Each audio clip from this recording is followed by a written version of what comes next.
नमस्कार दोस्तों। स्वागत है आप सभी का हमारे चैनल भक्ति ज्ञान में। दोस्तों आज मैं आपको एकादशी के दिन सुनी जाने वाली 11 माता की कहानी सुना रहा हूँ। एक बार एक राज्य में एक राजा रहा करता था। राजा बहुत ही बुद्धिमान और बलशाली था। राजा सदैव अपनी प्रजा का बहुत अच्छे से ध्यान रखता था। प्रजा भी अपने राजा को बहुत पसंद करती थी। राजा की दो बेटियां थीं। राजा अपनी दोनों बेटियों से बहुत प्रेम करता था। राजा की छोटी बेटी देखने में बहुत सुंदर और आकर्षण थी और राजा की बड़ी बेटी छोटी बेटी के मुकाबले थोड़ा कम सुंदर थी। राजा की छोटी बेटी 11 माता की पूजा किया करती थी और सभी लोग राजा की छोटी बेटी से बहुत प्रेम करते थे और बहुत प्रशंसा किया करते थे।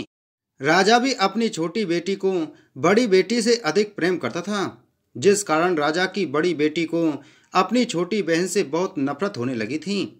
राजा की दोनों बेटियां जब बड़ी हो गईं, तब एक पड़ोस राज्य में रहने वाला राजकुमार राजा की बड़ी बेटी के लिए रिश्ता लेकर आया। लेकिन जैसे ही उस राजकुमार की नज़र राजा की छोटी बेटी पर पड़ी, तो वह राजकुमार राजा की छोटी बेटी पर आकर्षण हो गया और उससे पहली नज़र में प्रेम कर बैठा। उस राजकुमार ने राजा की बड़ी बेटी के साथ विवाह करने से मना कर दिया और उसने राजा से कहा कि मैं आपकी छोटी बेटी से विवाह करना चाहता हूँ। जिसके बाद राजा की बड़ी बेटी यह देखकर अपनी छोटी बहन से बहुत क्रोधित हो गई और राजा की बड़ी बेटी ने अपनी छोटी बहन को अपना सबसे बड़ा दुश्मन मान लिया। राजा की बड़ी बेटी ने अपनी छोटी बहन से बदला लेने का निर्णय लिया, जिसके लिए उसने अपनी छोटी बहन को जान से मारने का प्लान बनाया। राजा की बड़ी बेटी ने अपनी छोटी बहन को मारने के लिए सबसे पहले एक लड्डू में जहर मिलाकर अपनी छोटी बहन को दे दिया और उसको लड्डू खाने के लिए कहा। लेकिन लड्डू खाने के बाद भी छोटी बहन को कुछ नहीं हुआ, क्योंकि राजा की छोटी बेटी पर 11 माता की कृपा थी, इसलिए उसे कुछ नहीं हुआ। बड़ी बहन यह देखकर बहुत आश्चर्यचकित हो गई, लेकिन बड़ी बहन ने हार नहीं मानी और उसने जब रात में छोटी बहन अपने कमरे में सो रही थी, तब एक मटके में सांप रखकर उसके कमरे में छोड़ दिया। लेकिन सांप भी छोटी बहन का कुछ नहीं कर पाया। जिसके बाद बड़ी बहन ने अपनी छोटी बहन से कहा कि चलो हम लोग कुएं में से पानी भरकर लाते हैं। जिसके लिए वह अपनी छोटी बहन को पानी भरने के लिए कुएं के पास ले गई और उसने अपनी छोटी बहन को कुएं में धक्का दे दिया। लेकिन छोटी बहन को तब भी कुछ नहीं हुआ, क्योंकि हर बार 11 माता उसकी रक्षा कर रही थी और उधर बड़ी बहन अपने सारे प्रयासों के बाद असफल हो रही थी, जिससे वह बहुत क्रोधित होती जा रही थी। फिर उसने अपनी छोटी बहन के पास जाकर उससे खुद ही पूछा कि मेरी छोटी बहन, तुमको पता है भगवान ने सबकी मृत्यु एक निश्चित समय पर लिखी हुई है और कैसे तुम्हारी मृत्यु होगी, क्या यह तुम जानती हो? तब छोटी बहन ने अपनी बड़ी बहन को बताया कि हाँ मैं जानती हूँ, मेरी मृत्यु कैसे होगी। छोटी बहन से यह सुनकर बड़ी बहन मन ही मन बहुत प्रसन्न होने लगी और उसने अपनी छोटी बहन से कहा कि तुम मुझे अपनी मृत्यु का राज बताओ। छोटी बहन ने अपनी बड़ी बहन से कहा कि मेरी मृत्यु तो एक तोते में है। जो तोते के गले में एक हार है, उससे मेरी मृत्यु होगी। जब तक कोई भी व्यक्ति तोते को मारकर वह हार अपने गले में पहनेगा तो मैं मूर्छित हो जाऊंगी, और जैसे ही उस हार को अपने गले से उतारेगा तो मैं वापस से जीवित हो जाऊंगी। अपनी छोटी बहन की मृत्यु का राज जानकर बड़ी बहन बहुत ही खुश हो गई और उसने अपनी छोटी बहन को मारने के लिए उसके पालतू तोते को ढूंढना शुरू कर दिया। और छोटी बहन को इस बात का आभास हो गया था कि कोई उसकी जान लेना चाहता है, जिसके लिए वह अपने पिताजी के पास गई और उसने अपने पिताजी से कहा कि पिताजी, मेरी मृत्यु के बाद आप मुझे जलाइएगा मत, बल्कि आप मुझे अपनी पुरानी वाली हवेली में एक पलंग में लिटा कर छोड़ दीजिएगा। अपनी छोटी लड़की की यह बात सुनकर राजा बहुत आश्चर्यचकित हो गए। राजा ने अपनी छोटी बेटी से पूछा, बेटी तुम ये क्या कह रही हो? तब राजा की छोटी बेटी ने बताया कि पिताजी, समय किसी के लिए नहीं रुका है, कब क्या हो जाए किसी को कुछ पता नहीं है। और फिर राजा ने अपनी छोटी बेटी से कहा कि तुम ऐसी बातें क्यों कर रही हो, 2-3 दिन में तो तुम्हारा विवाह है। लेकिन छोटी बेटी ने अपने पिताजी को ऐसा करने पर मजबूर कर दिया और उनसे वचन ले लिया। राजा ने भी अपनी छोटी बेटी की बात स्वीकार कर ली और 2-3 दिनों के बाद जब शादी का समय आया, तब राजकुमार बारात लेकर राजा के घर आया और राजकुमार और राजा की छोटी बेटी का विवाह शुरू हो गया। जैसे ही राजा की छोटी बेटी राजकुमार के साथ फेरे लेना शुरू कर दिए, तो उसकी बड़ी बहन अपनी छोटी बहन के कमरे में जाकर उसके तोते को पकड़ लिया और उसको जान से मार दिया। तोते के गले में जो हार था उसको अपने गले में धारण कर लिया। जैसे ही बड़ी बहन उस हार को अपने गले में धारण किया तो उधर छोटी बहन 3.5 ही फेरे ले पाई और वहीं पर बेहोश होकर गिर पड़ी। जिसके बाद राजा ने बड़े बड़े वैद्यों को बुलवाया और अपनी छोटी बेटी का इलाज करने के लिए कहा। राजा की बात सुनकर वैद्य ने छोटी बेटी को जब चेक किया तो राजा को बताया कि आपकी बेटी ना तो जीवित है और ना ही मरी हुई है। यह मैं ऐसा पहली बार देख रहा हूँ। राजा ने वैद्य को यह बात बाहर बताने से मना कर दिया और उनको कहा कि अगर तुमने यह बात किसी को बाहर बताई तो हम तुम्हें फांसी दे देंगे। राजा ने अपनी छोटी बेटी को पुराने महल में जाकर एक पलंग में लिटा दिया और वहां पर कुछ सैनिकों को तैनात कर दिया। वापस अपने महल पर आ गया। राजा की बड़ी बेटी अपने पिताजी के पास आई और कहने लगी कि पिताजी, अगर यह शादी संपन्न नहीं हुई तो आपकी इज्जत का क्या होगा? आप कहें तो मैं आपकी इज्जत बचाने के लिए राजकुमार से शादी करने के लिए तैयार हूँ। जिसके बाद राजा ने अपनी बड़ी बेटी की बात मान ली और राजा ने बड़ी बेटी को छोटी बेटी के कपड़े पहनाकर मंडप पर भेज दिया। लेकिन राजकुमार यह जान गया कि यह राजा की छोटी बेटी नहीं है बल्कि यह राजा की बड़ी बेटी है।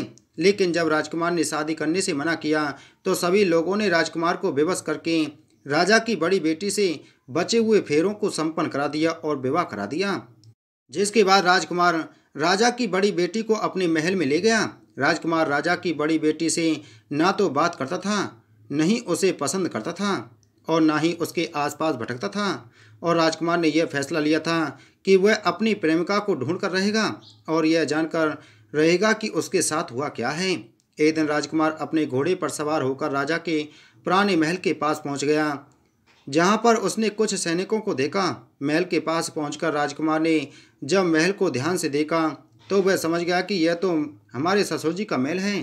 तब राजकुमार ने सैनिकों से पूछा कि तुम लोग यहाँ क्या कर रहे हो और इस महल के अंदर उस पलंग पर कौन लेटा है। जिसके बाद सैनिकों ने बताया कि यहाँ पर राजा की छोटी बेटी लेटी है। यह सुनकर राजकुमार बहुत प्रसन्न हो गया और वह तुरंत अपनी प्रेमिका के पास पहुँच गया और उसकी सेवा करने लगा। जैसे ही रात हुई तो राजा की छोटी बेटी उठकर खड़ी हो गई। राजकुमार यह देखकर बहुत खुश हो गया और उसने अपनी प्रेमिका से पूछा कि तुम यहाँ क्या कर रही हो? तुम मेरे साथ मेरे घर चलो। राजा की छोटी बेटी ने राजकुमार को सारी बातें बता दी कि मेरी जान एक तोते में बसी थी और मैंने यह बात सिर्फ अपनी बड़ी बहन को बताई थी और मुझे पता है कि उसने ही मुझे मारने का प्रयास किया है। उसके पास एक हार है जिसको वह सुबह पहन लेती है और रात को उतार देती है। जब तक वह हार को पहन के रहती है तब तक मैं मूर्छित रहती हूँ और जैसे ही वह हार को उतार देती है तो मैं जीवित हो जाती हूँ। और जब तक मेरी बड़ी बहन के पास वह हार है तब तक मैं ऐसे ही जीवित और मूर्छित होती रहूँगी। अगर मेरी बड़ी बहन के पास जो हार है वह मेरे हाथ में लग जाए तो मैं हमेशा के लिए जीवित हो जाऊंगी। राजकुमार ने यह बात सुनकर राजा की छोटी बेटी के पास रहने का निर्णय ले लिया और उसने अपने बचे हुए सारे फेरे उस पलंग में लेटी राजा की छोटी बेटी के साथ ले लिए और अपना विवाह पूर्ण कर लिया और वहीं पर ही रहने लगा। देखते ही देखते कुछ समय में राजा की छोटी बेटी यानी राजकुमार की पत्नी पेट से हो गई। एक दिन राजकुमार को किसी काम से बाहर जाना पड़ा। तब छोटी बहन के पेट में बहुत तेज से दर्द होने लगा। जिसके बाद उसने 11 माता का आह्वान किया। जिसके बाद वहां पर 11 माता प्रकट हुई और उसने अपने भक्त के दर्द को दूर किया और एक पुत्र की प्राप्ति करवाई। और वहीं पर अचानक से राजकुमार भी आ गया। राजकुमार ने 11 माता को देखा तो वह आश्चर्यचकित हो गया और उसने तुरंत माता को प्रणाम किया। और 11 माता ने राजकुमार से कहा कि जब तुम्हारा बेटा 5 वर्ष का हो जाए तो तुम अपनी पत्नी का हाल लाकर इसके गले में डाल देना। और देखते देखते राजकुमार और राजा की छोटी बेटी का पुत्र 5 वर्ष का हो गया। तो राजकुमार अपने बेटे से कहने लगा कि बेटा, मैं कुछ काम से बाहर जा रहा हूँ, तुम अपनी माता का ध्यान रखना। और वहाँ से चला गया। राजकुमार को वहाँ से बाहर निकलता बड़ी बहन के सैनिकों ने देख लिया और बड़ी बहन को जाकर सारी बातें बता दी। जिसके बाद बड़ी बहन अपनी छोटी बहन के पुत्र को वहाँ से उठवा लिया और उसको मरवा दिया। छोटी बेटी के पुत्र के 2 टुकड़े करवा दिए। पहला टुकड़ा चक्की के पास छुपा दिया और दूसरा टुकड़ा अपनी पलंग के नीचे रख दिया। अब 11 माता भिखारी का रूप लेकर आईं। एक भिखारी का रूप रखकर बड़ी बहन के पास चली गईं। जिसके बाद वहां पर भिक्षा मांगने लगीं। बड़ी बहन अपने नौकरों से कहने लगी कि जाकर भिक्षा दे दो। लेकिन जैसे ही नौकर ग्यारस माता को भिक्षा देने के लिए आए तो माता ने उन्हें मना कर दिया और कहने लगी कि मैं तुम्हारी महारानी से ही भिक्षा लूंगी। जिसके बाद बड़ी बहन स्वयं ही भिक्षा देने के लिए माता के पास आई। तब माता एक बिल्ली का रूप धारण करके उसके कमरे में घुस गईं और वहां पर छोटी बेटी के पुत्र के दो टुकड़ों को आपस में जोड़ दिया और उसे जीवित कर दिया और वहां से ले गईं। राजकुमार अपने बेटे को लेकर अपनी पत्नी के पास गया और उसे कहने लगा कि तुम इसका ध्यान रखना। अगर तुम इस बच्चे का अच्छे से ध्यान रखोगी तो मैं तुमसे बात करूंगा। एक दिन राजकुमार अपने बच्चे से कहने लगा कि तुम माँ से उनके गले का हार मांग लो। जिसके बाद राजकुमार का लड़का अपनी माँ के पास गया और कहने लगा कि माँ, मुझे तुम्हारा हार चाहिए जो तुमने गले में पहन रखा है। यह सुनकर पहले तो बड़ी बहन बहुत क्रोधित हो गई, पर उसको यह याद आया कि राजकुमार ने कहा था कि अगर मैं इस बच्चे का ध्यान अच्छे से रखूंगी तो वह मुझसे बात करेंगे। जिसके कारण वह हार उस बच्चे को दे दिया और वह तुरंत हार को ले जाकर अपने पिताजी को दे दिया। और तभी राजकुमार अपने बेटे को लेकर वहां से जाने लगा और अपनी पत्नी से कहा कि तुम हमारे लिए खाना बना कर रखना, मैं शाम को आकर तुम्हारे साथ खाऊंगा। और वह अपने बेटे को लेकर वहां से चला गया। जिसके बाद वह राजा के पास गया और उनको सारी बातें बता दी। राजा अपनी बड़ी बेटी की यह करतूत सुनकर बहुत क्रोधित हुए और अपनी परवरिश पर ही दोष देने लगे और राजकुमार को अपनी छोटी बेटी के साथ रहने के लिए आदेश दे दिया। हे ग्यारस माता, जैसे आपने छोटी बेटी पर कृपा करी वैसे आप अपने सभी भक्तों पर कृपा करना। कहानी कहने वाले, सुनने वाले और हुंकारा भरने वाले व उनके सभी परिवार वालों पर करना। बोलो ग्यारस माता की जय।